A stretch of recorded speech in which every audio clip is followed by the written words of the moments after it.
I'm delighted to welcome onto stage now a Limerick man, John Liston, who's going to be giving a talk on the Legacy for Life project on Taisce Farm Attitudes Survey and Results. A round of applause, please.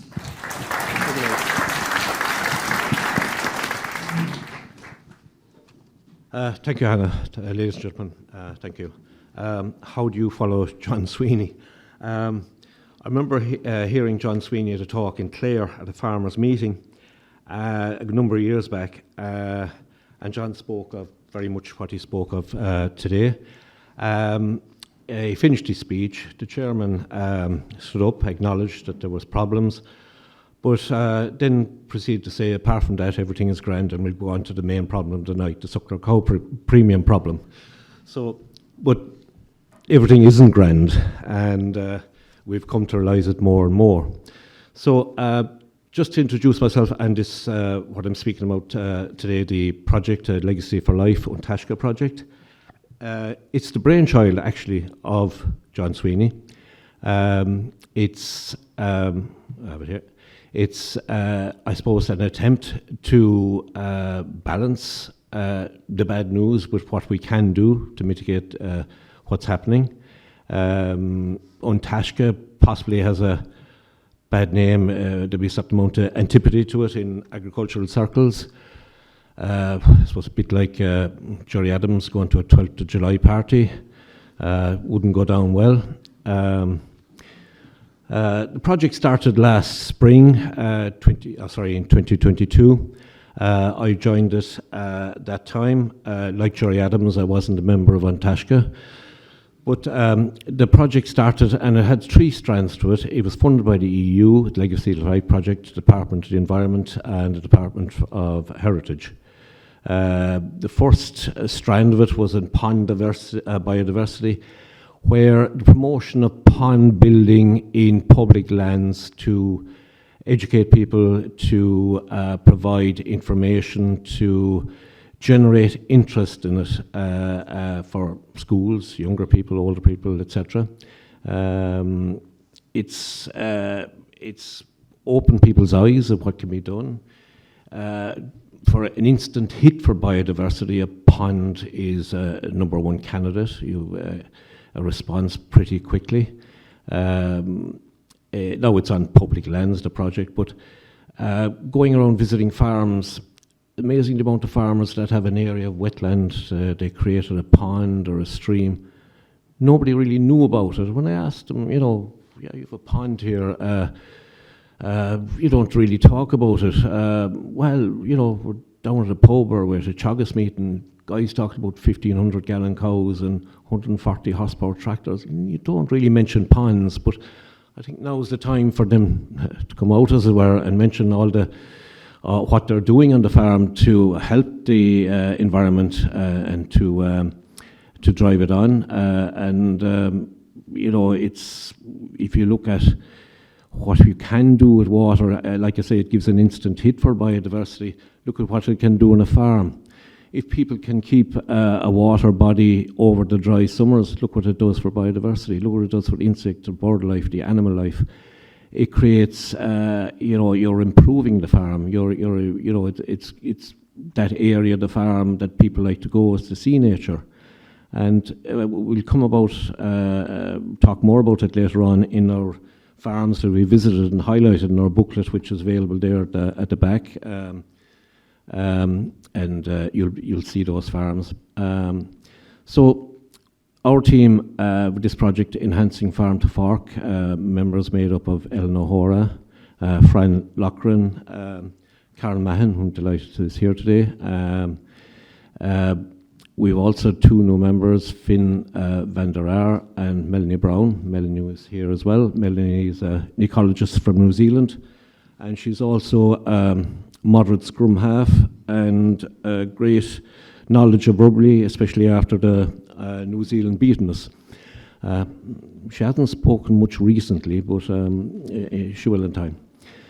Okay, we conducted three outcomes for this project: a farmer survey, a children's book, and farmer booklets about the experience of. We just picked 10 farmers around the country, big, small, east, west, south, north, So we took those their stories and put it in a booklet form, and just to tell their story, to tell, you know, I mentioned at the start my own story. I didn't mention a lot of my mistakes since I joined organics, but I was told there was a word count and we couldn't possibly do that. But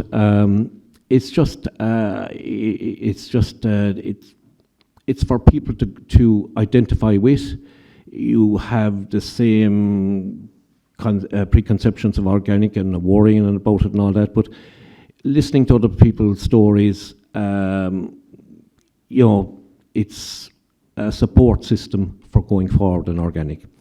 So that's the farmer booklet. So just mention the farmer survey there, and also another part of the project is low carbon communities in John's hometown in Maynooth. This project has been taken on, and possibly great interest from local authorities and maybe replicated in other areas of the country. Excuse me. The children's book. In the next few weeks, this will be sent around to almost 3,500 primary schools. And Taisce are very much involved in the Green Flag project.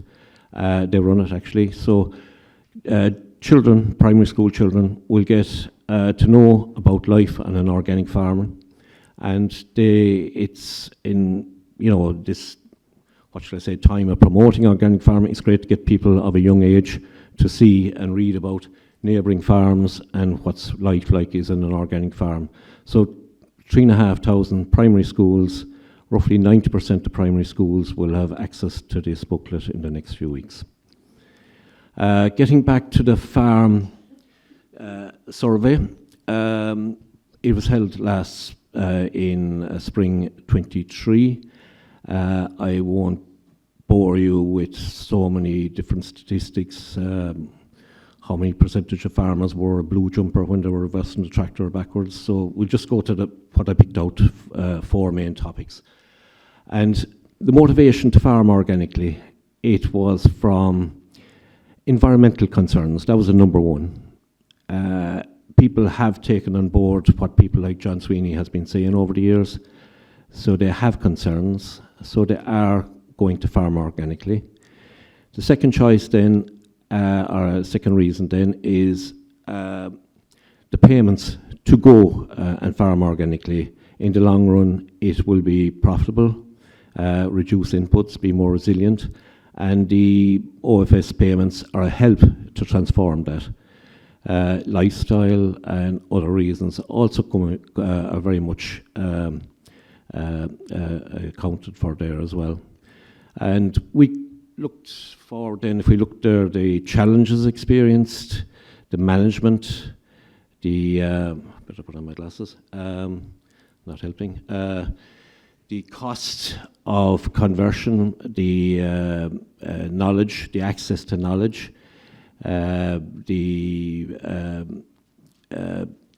access to knowledge and the, what shall I say, their concerns with certification issues. They would have been challenges experienced. But then if you look at the benefits, they have a more biodiverse farm since they joined. They've experienced that lifestyle improvement. They have reduced inputs. Their farms are more resilient. This will be reflected in the stories, the individual stories that are in the farm booklet that I can read from happily with my glasses here. And also another statistic from the survey, which will be widely available in the next few weeks, is the need from all the participants in the survey for a board be a ring-fenced organic promotion. And we see that has started already. Emma Doyle is the person responsible for organic marketing in Borbia. Before the organic, what should I say, station was shared by a lot of different representatives, but Emma Doyle is now the specialist organic marketing advisor. So he has done good work in promoting organic. You'll probably hear more of it and being advertised and on radio and TV and newspapers. So that's a very positive start for organic, and very much welcome that. The booklet, Making the Switch to Organic. Very rewarding experience visiting these farms around the country. I gave my own story. My interest in organic was sort of came up in the 80s, conventional dairy farmer, bought the t-shirt, increased the cows, got more, what should I say, intensive in the farming, but yet the Gold Coast kept moving. The 40 cows that did you amply now was gone up to 50 cows. Where was it going to end? You had to question that. So I more and more, my thoughts turned to organic farming and seeing some of my neighbours and friends doing it. The grass didn't stop growing. The cows didn't fall down. They were quite successful at it. So, and I suppose environmental concerns, and then if you can remember, the REPS program at the time was quite generous at the time for switching to organic. So that was in 2002. There was only 5 or 6 dairy farmers in the country, organic dairy farmers in the country at the time. So I think overall in 2002, about 1,000 certified organic farmers. Thing about it was you had Teagasc advisors, you had a support system of other farmers, you had Department of Agriculture farm walks, you had Teagasc farm walks, you had a sharing of knowledge, and organic participation moved slowly on, an odd peak of new members, and things moved quite, I wouldn't say not rapid, but they were steady. The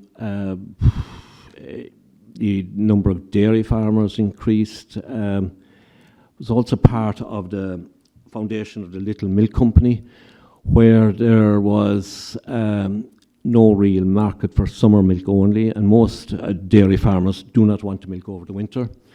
They want to milk spring calving and finish in the autumn. They don't have the land or the infrastructure to milk over the winter. Costs are quite high.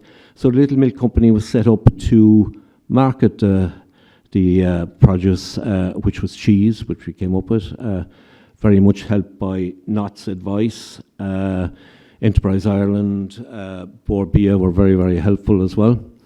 So there is that support system in the organic world, and it was very much helped us to get the show on the road. And it's for other farmers, for ODIC sheep, there's a second outlet for sheep, a factory to take it in, and we'll hear more about it later on.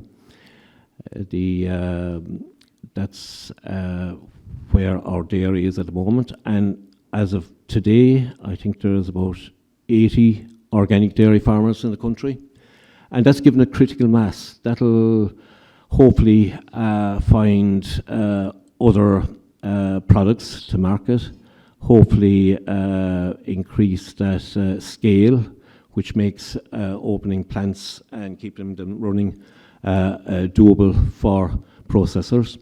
The fact that, like I said, the organic advancement was slow, but then last year, bang, 2,000 farmers transformed into 4,000 farmers. Massive improvement in the system. Chicken and egg for processors. Do they get in when they don't have supply, or the farmers are supplying when they don't have processors? But these are being answered now. There's more and more outlets coming as the numbers rise. The concern is then, will prices drop as more people get into organic?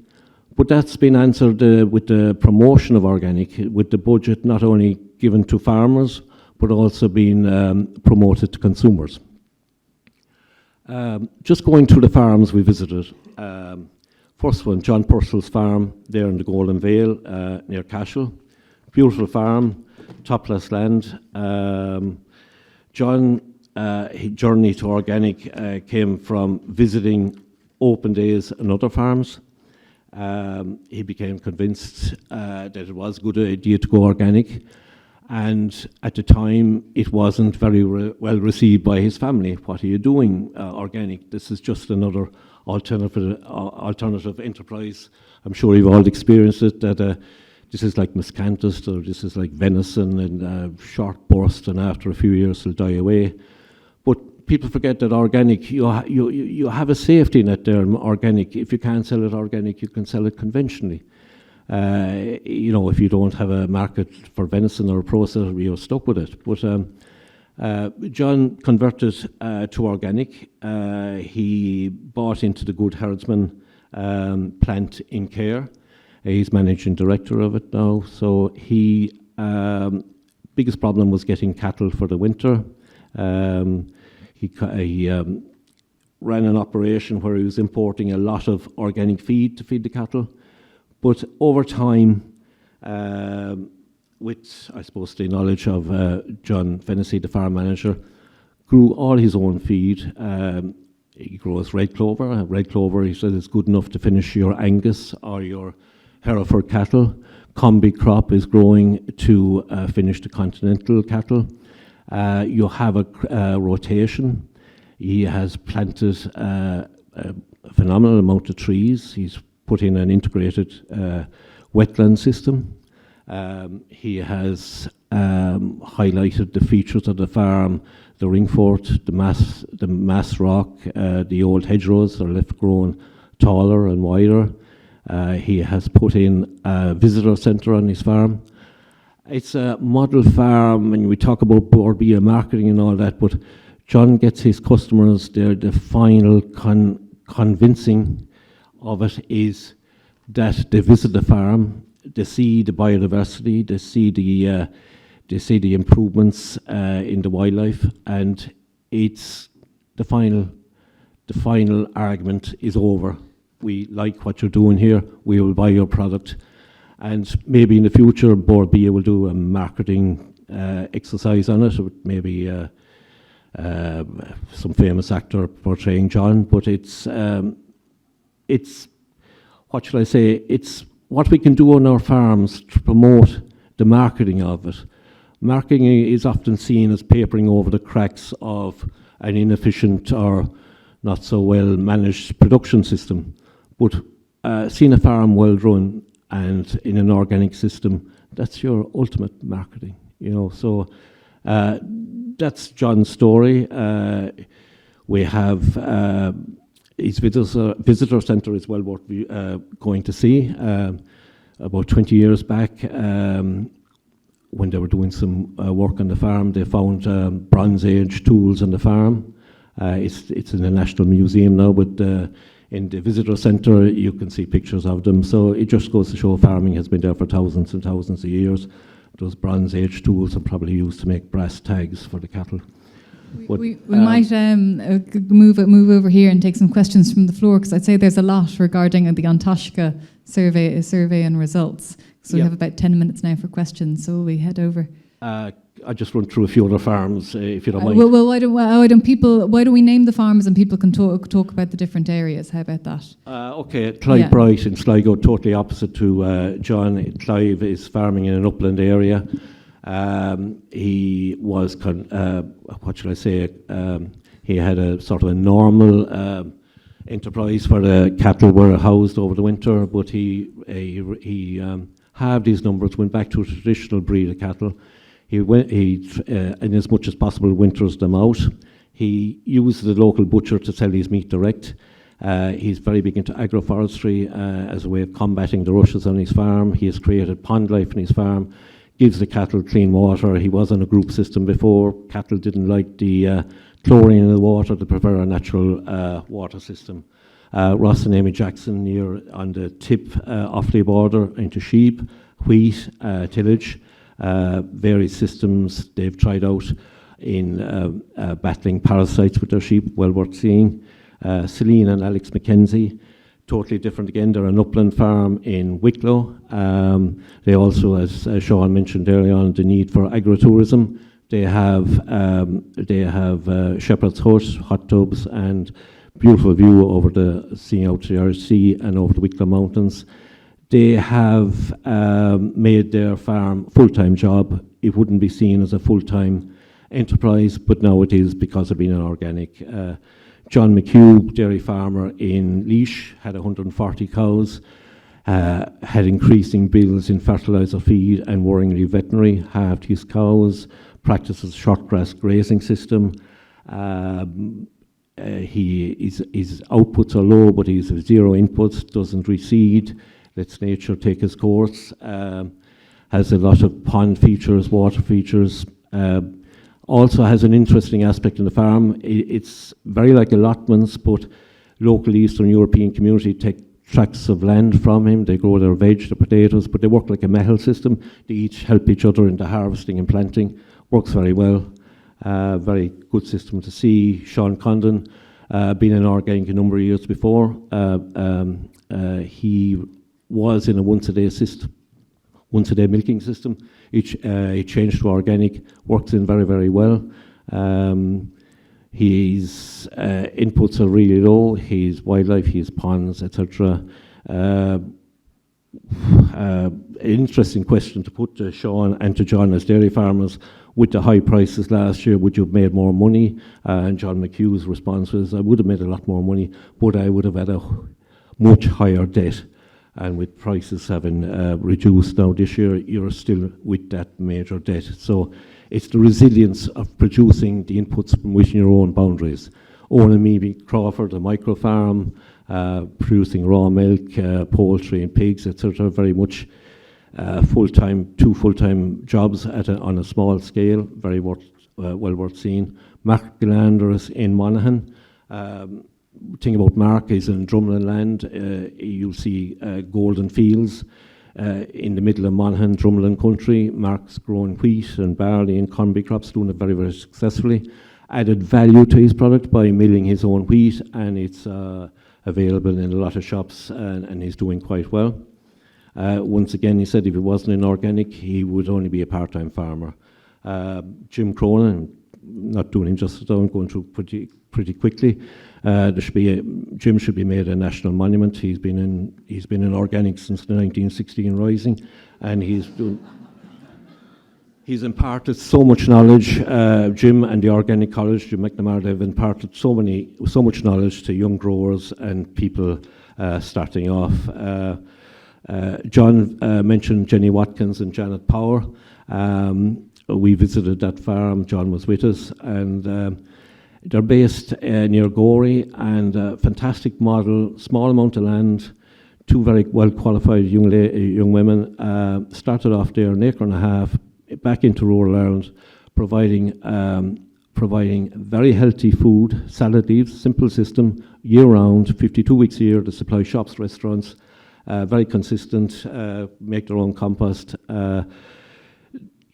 They're the people. You're bringing people back into rural Ireland.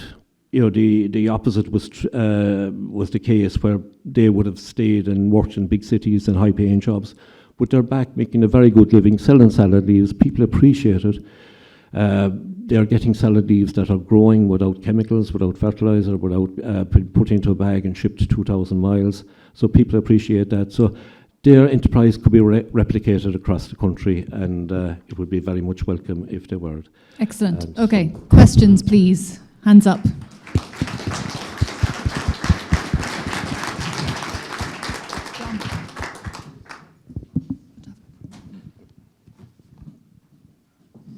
See one down the back here. 1 second.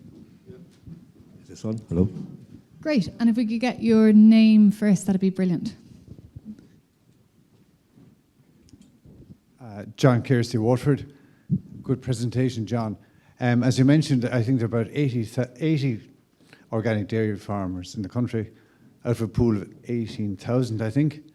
What suggestion would you make that you could multiply that number from 80 to maybe 800? Hello. Yeah. Yes, John. More emphasis on summer milk production. More emphasis on cheese, whey, powders. Having the farmer what should I say, the early organic dairy farmers were providing liquid milk. That would be the first market for milk, providing liquid milk. Not all, as I said, not all farmers are equipped to milk all year round. The knowledge and opening up of farms like Sean Condon and John McHugh, that you mightn't have the same output, but the stress levels are a lot lower. You're producing a far superior quality product. Your profits are higher. That model has to be broadcast to people.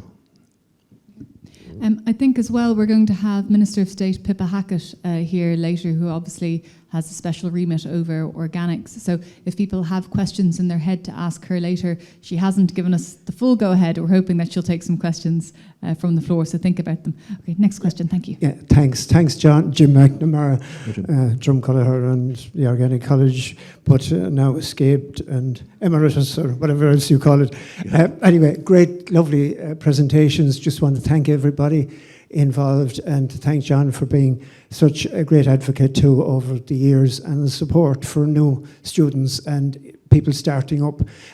Just the mismatch we had this morning about Denmark, and I live in West Limerick, and Wyatt is about to close its baby food production system, one of the most modern in the world, owned by Nestle. And we all know well organic dairy farmers who are selling to the conventional market. How do we join up the dots? That's my question.